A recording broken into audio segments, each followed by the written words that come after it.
Hi, I'm Barbara Piscitelli. I'm an early childhood educator and a researcher. I have been collecting children's art for over 30 years, and I was inspired at first by Frances Derham and her collection of child art at the National Gallery of Australia. I wrote my doctoral dissertation on her life and her work, and from her I learned quite a lot about how to make collections of children's work. My own collection is about 4,000 drawings, paintings, prints, and collages made by children from birth to 12 years old.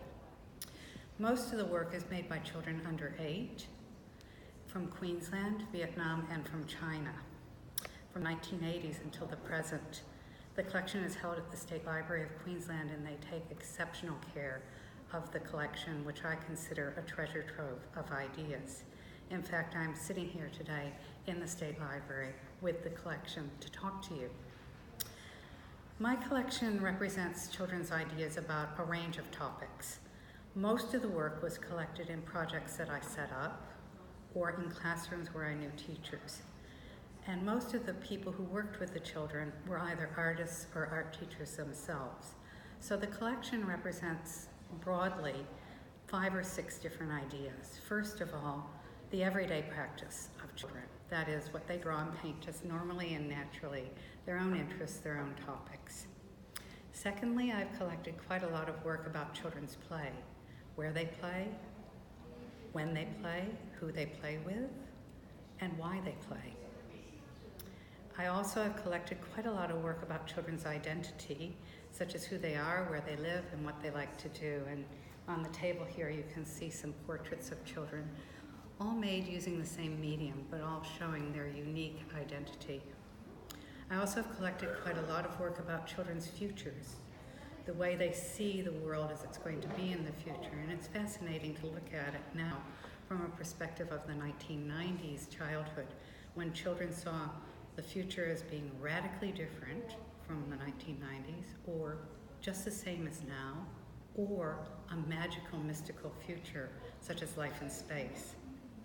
I also have collected quite a lot of work about children's rights. I'm particularly interested in the way children see the freedoms and protections that are offered to them under the Convention on the Rights of the Child. So you can see my collection is quite broad. Since 2013, though, I have been reconnecting with a growing number of the former child artists. That is, the people who made this work when they were children are now coming to the State Library to see their work as adults. And this has been a really powerful experience, not only for them, but also for me. I get to see the responses of these artists as they reunite with their original work of art after so many years. And the act of that reunion ignites a real spark of memory inside of them, and joy that you just can't believe you see on a person's face. It is an intensely personal moment for them, and that experience really has made the hard work of collecting all the more valuable, both for me and for them. So my collection was gathered systematically with the intention of exhibiting the work for the public to see the excellence and perspectives of children.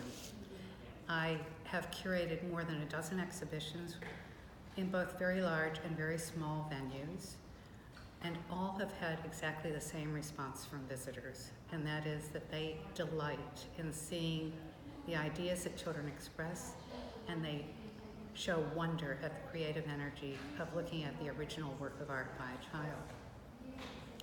I believe this is what B4 wants to do with the exhibition that they're proposing for September in Tasmania.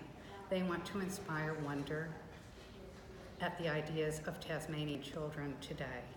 So you have the very best of partners to work with to make this project a huge success. Under the creative direction of Simon Spain and with the support of Di Nayland, I know that you will be able to pull together a really exceptional exhibition. And certainly with the support of the Tasmanian Museum and Gallery, I know that they will make the show look as beautiful and exceptional and wondrous as you want it to be.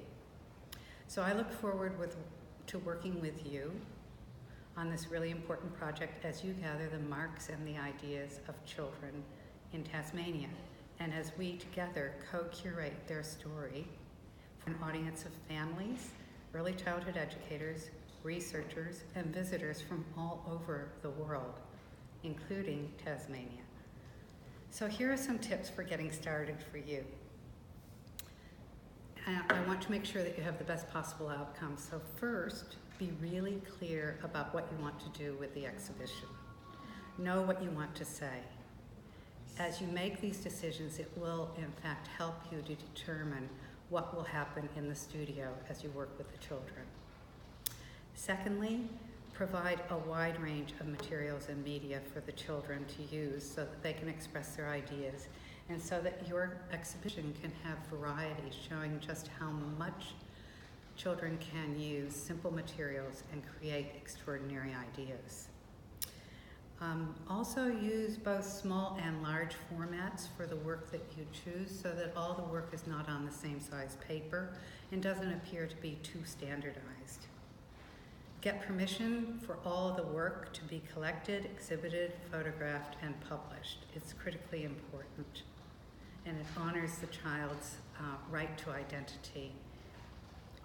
Document every work with the child's name, age, title, media, and the date that they made the work. Sometimes photograph the work in progress. It isn't compulsory to do that, but it helps to tell a story if we're using photographs in the curatorial process. And finally, keep some process notes. Let us know what your plans were, make some lists, and write down some anecdotes of what the children told you and what you learned from each of the experiences that you have when you're working with them in kindergartens and early learning centers throughout Tasmania. As part of the project team, I really look forward to working with you and also to meeting up with you again. Firstly, when we meet up on video conferencing during the process of making the exhibition, and then later when I meet face-to-face in Tasmania as we curate the show and launch it for public acclaim. I'm very excited. I'm looking forward to seeing what the children of Tasmania create, and I know that this is going to be a great show. Have a lot of fun.